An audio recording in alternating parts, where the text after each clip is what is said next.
E o tratamento integrativo tem alguma relação com a fisiologia e a bioquímica? Sim.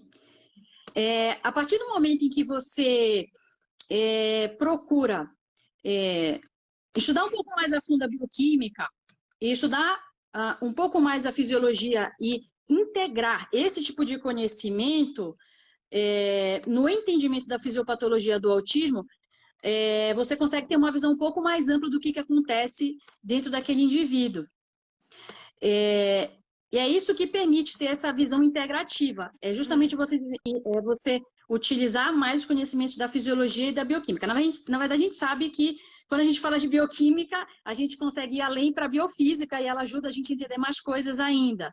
Mas, no mínimo, você precisa entender mais sobre fisiologia, estudar mais fisiologia e bioquímica para você poder entender algumas repercussões metabólicas, que levam a sintomas autísticos ou que acentuam sintomas autísticos.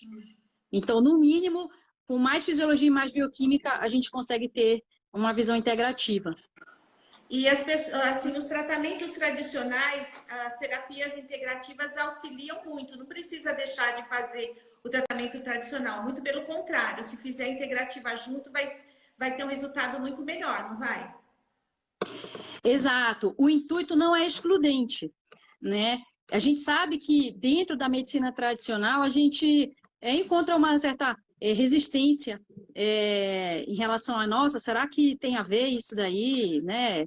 Será que isso é elucubração ou será que tem base científica e tudo? Mas o nosso propósito dentro da integrativa não é excludente. O intuito é justamente de agregar, de somar. Então, a gente não tem o propósito de desaconselhar que o paciente faça o tratamento tradicional, né? Deixa eu tirar o fone, porque eu já mudei de celular, não preciso desse fone. E aí, a gente justamente tem o intuito de conseguir levar, de uma forma sucinta, né? Tentar levar aquele indivíduo para uma situação de saúde celular otimizada e saúde neuronal otimizada, para que ele consiga ter uma melhor resposta aos estímulos das terapias de reabilitação. Então, na medida em que você tenta unir forças, que o resultado seja melhor. Esse que é o propósito, né? Em relação à questão de usar medicações ou não, por mais que a gente saiba que quando o paciente acaba precisando usar no longo prazo medicações para controle de sintomas autísticos, e isso possa acarretar efeitos colaterais decorrentes do longo prazo, e aí acaba sendo uma situação que você pesa na balança, né? O quanto que está ajudando, o quanto que não está. Se a gente consegue ajudar com a medicina integrativa, que o paciente consiga, por exemplo, ter melhora do comportamento, melhora do nível de agitação, melhora de estereotipias, mas particularmente das questões comportamentais, e aí ele consiga, de repente, com o médico tradicional dele, reduzir dosagem de medicação, ou em algum momento ficar sem medicação, isso vai ter sido mais uma vitória diante do tratamento integrado, né? Então, a visão é excludente. E o eixo cérebro-intestino? Conta aí que ligação que tem. Tem muita coisa. O eixo cérebro-intestino é algo que, se você procurar no Google Acadêmico, você encontra inúmeros artigos falando a respeito dele, falando sobre como que funciona e de que forma que o intestino interage com o cérebro. E é aí que reside boa parte da importância da alimentação no tratamento integrativo do autismo. O eixo cérebro-intestino, ele consiste de forma sucinta, mais uma vez, porque se a gente for muito longe, a gente não para de falar, né? Então, assim, o eixo cérebro-intestino, ele consiste na conexão entre o cérebro e o intestino, basicamente através de 3 vias, né? A via neural, que se dá através do sistema nervoso autonômico, né? sistema nervoso autonômico é dividido em simpático e parasimpático. Essa conexão basicamente é feita através do sistema nervoso parasimpático, através do nervo vago, que é um nervo craniano que basicamente controla toda a fisiologia, todas as funções do trato digestivo, né? A primeira conexão é por via neural. E aí você tem esse nervo vago fazendo essa conexão neural entre o sistema nervoso central e o intestino. E aí a gente fala do sistema nervoso entérico. A gente sabe que a gente tem um outro cérebro dentro do intestino, vamos dizer assim, que é capaz, inclusive, de produzir mais serotonina do que se produz dentro do sistema nervoso, para você ter ideia, dentro do sistema nervoso central. Então, existe uma conexão de duas mãos, de ida e de vinda, através do sistema nervoso autonômico. A segunda forma de conexão é por via hormonal ou humoral, né? Isso se dá principalmente através do eixo hipotálamo, hipófise, suprarrenal. Por quê? Porque quando a gente tem esse eixo, você vai dizer, nossa, mas o que tem a ver a suprarrenal com o intestino? Tem tudo a ver. O hipotálamo, ele produz um hormônio chamado CRH, que manda a hipófise produzir um hormônio chamado ACTH, que faz com que a suprarrenal produza um hormônio chamado cortisol. Esse cortisol, ele tem uma série de funções e de desdobramentos dentro da nossa fisiologia. E dentro do trato digestivo, o principal impacto dele é que quando ele está aumentado, ele leva à redução da produção das enzimas digestivas. E isso leva a um impacto negativo sistêmico, que a gente já vai falar daqui a pouco, quando a gente falar o que tem a ver essa questão da digestão com repercussões dentro do sistema nervoso, né? E a terceira forma, sim, essa conexão está ligada também com a escolha da ligação, e está muito ligada. A gente vai até comentar isso. E a terceira forma de inter-relação entre o sistema nervoso e o intestino é através da nossa microbiota, particularmente da microbiota intestinal. A gente sabe hoje que a microbiota ela é considerada como um órgão dentro do nosso corpo. Por quê? Porque à medida que se foi descobrindo a quantidade de produtos que essa microbiota secreta e o quanto que isso interfere na nossa fisiologia, a gente começa a dar um pouco mais de importância para essa microbiota e entender um pouco mais a importância dela na fisiologia relacionada ou não com doenças do sistema nervoso. Então, se você tem uma boa microbiota que guarda a relação, inclusive com uma boa alimentação, você vai ter uma microbiota saudável produzindo subprodutos saudáveis que vão corroborar para uma boa fisiologia dentro do teu organismo.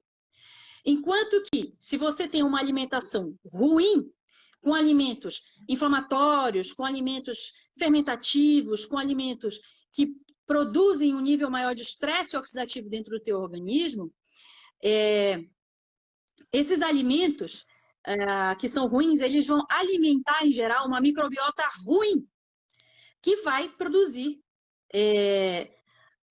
toxinas. Isso, que vão produzir toxinas que vão produzir efeitos indesejados na tua fisiologia. Isso então, vale por exemplo, para qualquer pessoa, isso que você está falando, para qualquer criança, para qualquer adulto, né? Vale para qualquer ser humano. Nós somos mais bicho do que gente, para falar a verdade, porque nós temos 10 a 7 células de humano dentro da gente, e a gente tem 10 a 9 célula de bicho, para você ter ideia, né?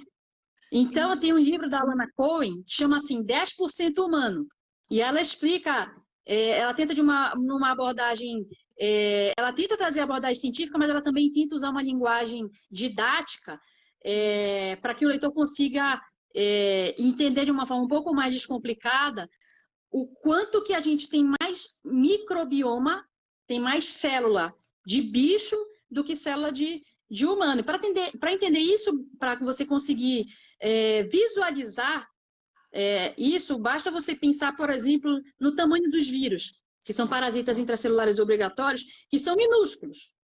Né? Eles são minúsculos em termos de tamanho, mas em número, eles podem ser inúmeros. Se você considerar, se você parar para pensar na quantidade de micróbios, de micro-organismos, incluindo vírus, fungos, entre outros, que atapetam o trato digestivo, a mucosa do trato digestivo, você já vai ter uma ideia de pelo menos uma parte dessa microbiota, de quanto que eles são numerosos dentro do nosso organismo. Então, não dá mais para mudar. E isso agrava qualquer patologia, né? Isso pode agravar diversas patologias, não só o autismo. No caso do autismo, é muito comum... refluxo, né? O refluxo também tem a ver com algumas alterações fisiopatológicas que repercutem com o agravamento de sintomas autísticos, mas é por outra via. Em relação à questão do comportamento, a gente pode citar um exemplo de que quanto mais você tem presença de fungos, por exemplo, do gênero Candida albicans dentro do intestino, essa classe de fungos, esse tipo de fungo produz determinadas neurotoxinas que repercutem no comportamento, com aumento de ansiedade, no caso do autismo, com aumento de estereotipias, né? Então, com compulsão por doce, né? Então, só para dar um exemplo dentro do autismo. Agora, em relação ao refluxo que você perguntou, é bastante frequente o relato de queixas de refluxo, de histórico de refluxo, na infância da criança, quando ela tem sintomas autísticos. É muito frequente o histórico de refluxo no paciente com autismo. E aí, de que forma esse refluxo poderia corroborar para sintomas autísticos, né? O refluxo, ele acontece sempre quando você tem uma situação que facilita do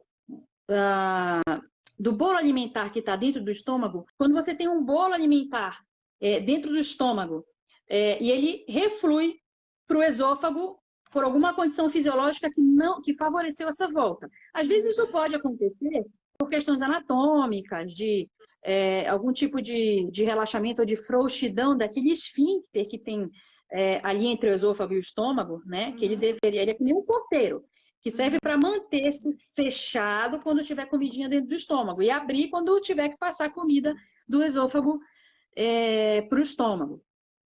Então, em algumas situações, frequentemente em situações em que eu tenho um pH do estômago menos ácido, ou seja, mais alcalino, mais básico, esse meu esfíncter esôfago-gástrico, chamado também de cárdia, ele acaba relaxando. E no que ele relaxa, o bolo alimentar do estômago acaba refluindo para o esôfago, né? E aí você vai ter os sintomas de refluxo na criança. Isso é muito, por isso também é muito costumeiro a chamada esofagite eosinofílica no autismo. Você vai dizer, nossa, mas onde vem isso? Procura no Google acadêmico que você vai ver um monte de artigos científicos sobre esofagite eosinofílica no autismo. Isso leva a repercussões para os sintomas, já vou explicar como. Diga. E os antiácidos que normalmente dão, eles contêm alumínio? Isso agrava, porque ser o alumínio ser condutor e a radiação, agrava o comportamento do autista? É isso ou não? Na verdade, aí tem umas 3 perguntas juntas, Su, mas vamos lá responder de uma por uma.